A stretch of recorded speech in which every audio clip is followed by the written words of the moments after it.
सभी दोस्तों ने राम राम।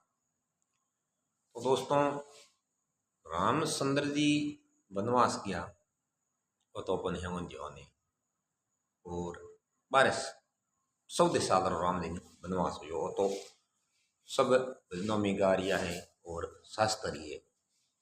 लेकिन राम जी वनवास घरों रवाने हो यानी बस समय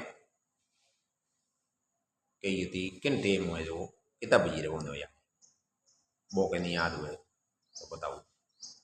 तो किन टेम रवाना होया है मैं बताऊँ आपने कि 9:15 मात्र रवाना हम थे क्या भाई आप बात कूड़िए थनकन कहो थोने पीठा पड़ियो की बात हसी तो वो 9 देख लो कि लिखुड़ो है वनवास और वनवास को उल्टो करो जनो की यार 9:15 व्यक्ति हुए तो वीडियो करब लागो लाइक शेयर कमेंट करिया राम राम।